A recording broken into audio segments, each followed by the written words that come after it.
Okay, this is the bus after washing yesterday. So kind of looks similar inside. We just sort of hosed the inside out, but on the outside it's pretty radically different. So now what we're doing is we are removing all the rubber trim, like stuff like this around the seals, just removing pieces like that, and then also starting to take out the windows. So starting to cut out all the rubber molding around the glass, and then we're going to take the glass next door where they have some storage racks for it.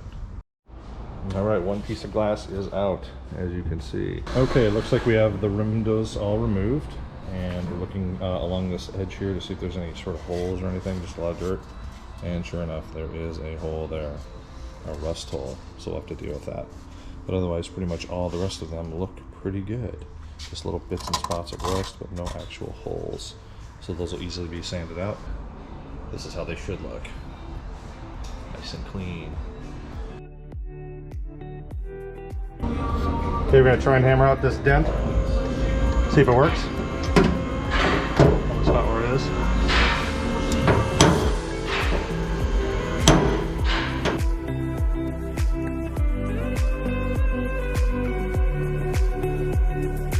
Go see how that looks. A little better. See that? So yeah, so we're gonna try and remove that dent there. We're gonna try and pound those out that way. So let's see what we can do. We try some of these different tapping tools.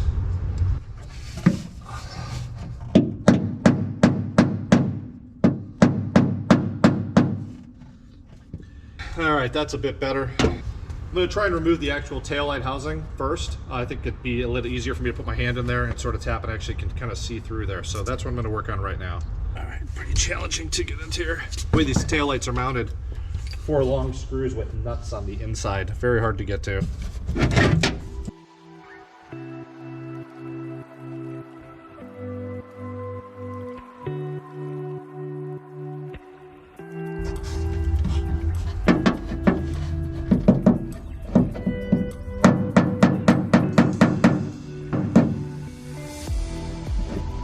Too soft. Again, I'm no expert, but I'll give it my best shot here. Lay this on the outside edge. Hopefully that will keep it from.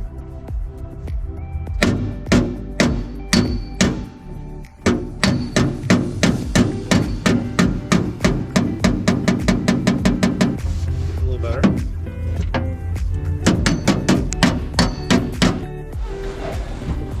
Okay, gonna try and pound out some of these guys right down here.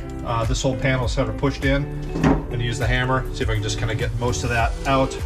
Once again, just trying to eliminate the use of body filler if possible.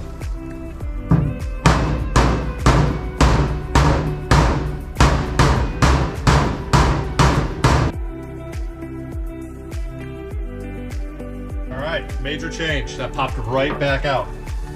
So hopefully it's not super pushed out, but we'll see.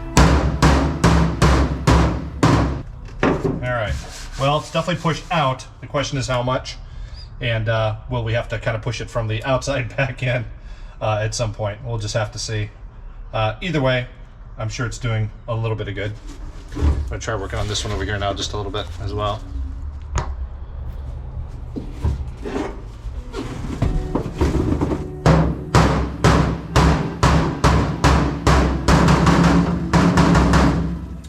The metal may just be too stretched, and the only way to really make it look good will be to push it back in.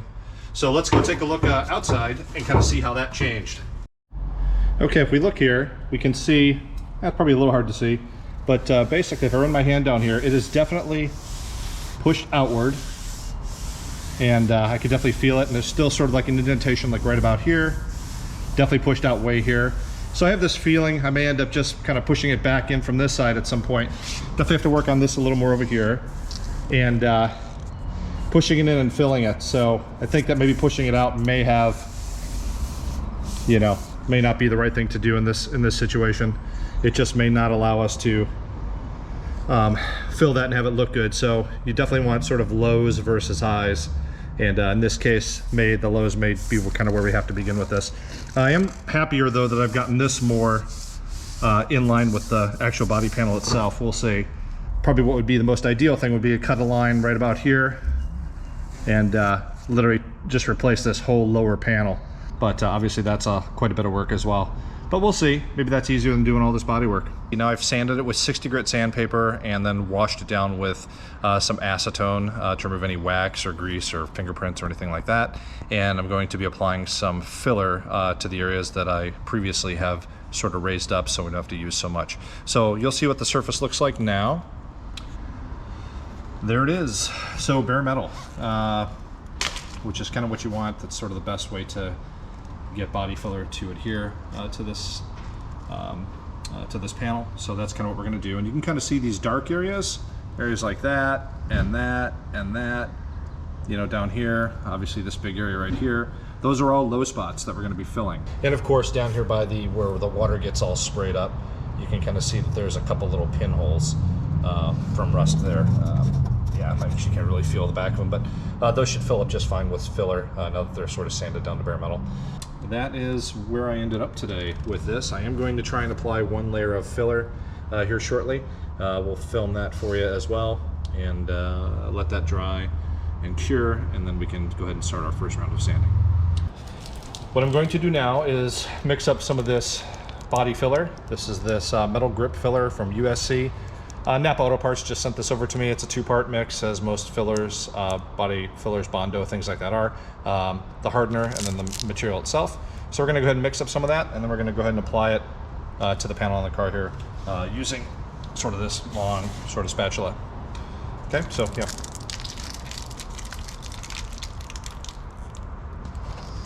Pretty thick stuff here. Just roll it like a tube of toothpaste.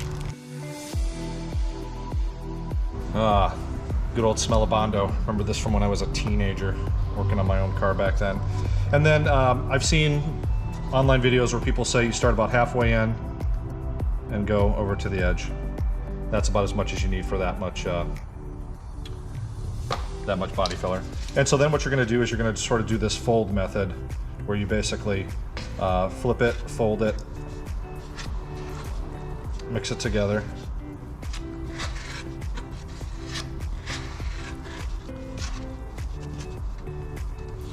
Now this is definitely not the right tool that I'm using right now to sort of mix this and even apply it for that matter. It's the only tool I have at the moment. Napa Auto Parts was not smart enough to send me over the actual tool, the little spatula to apply the filler. So that was a little inconvenient, so I'm sort of stuck using this, which will probably be just fine. It's flexible. It's what they use for vinyl graphics, putting vinyl graphics on vehicles and sort of pushing out the bubbles and whatnot. Want to get a nice consistency where you're not seeing any streaks, no sort of odd colors, so that's pretty good at that point. And then you want to do a quick, just thin coat over the areas that you're going to be doing.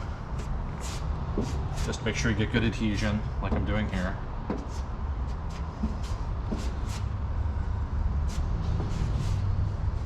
And you can go back and sort of build up the layers after that.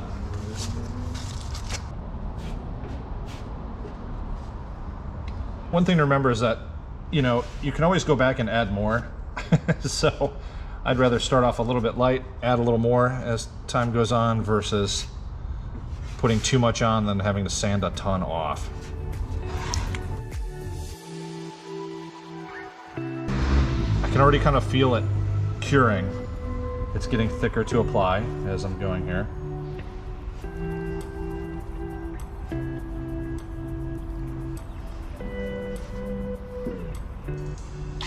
Okay, that's where I'm going to stop.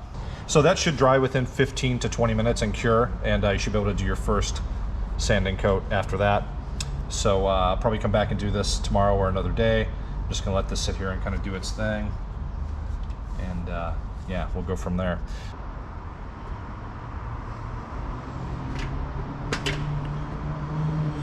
I think maybe I used too much hardener. It seems to be hardening really fast. Yeah, we'll give that a little bit of time, see how it hardens up, and then we'll get to start some sanding. Okay, one of the products we got in the box was this guide coat, which may be just black primer. I'm not really sure if there's some special formulation. But basically, you spray it on very lightly, it kind of dusts the surface, and you know, your primered surface, and then as you do a light sanding over top, it sort of reveals the low and high spots. And so on this area right here, this corner, we did a little primer on that, and we ground down a couple little rust spots. And at certain angles I can kind of see them, certain angles I can't. It's a little hard to tell. So we're gonna try just, while we're waiting for this Bondo to kind of cure, we're gonna just hit this with a little guide coat really quick, and then we're going to take the 120 grit sanding block and just see kind of what it reveals. So I've been shaking that for a little bit. So let's see here. So that's apparently all you need, just that. And put the cap back on there. And then just wait a minute or two. If even that. I think it dries pretty darn quick. Yeah, not smudger coming off my hand yet. So then we're just gonna sort of do our cross block pattern. Oh yeah, wow, look at that.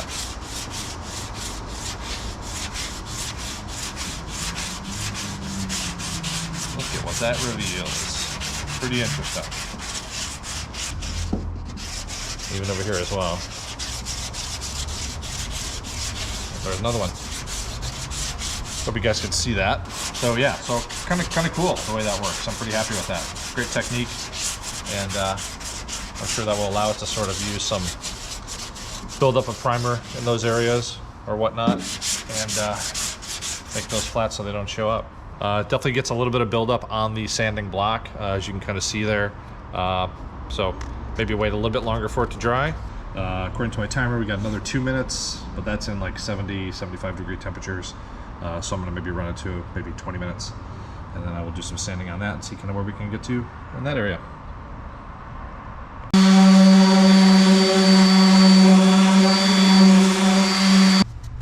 Yeah, that gums up pretty quick on the sander.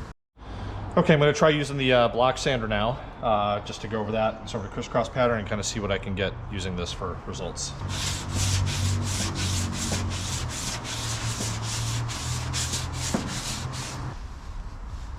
All right, that's absolutely working, and much better than the sanding wheel, which is interesting. So I'm just going to keep on going with that, and yeah, see what happens.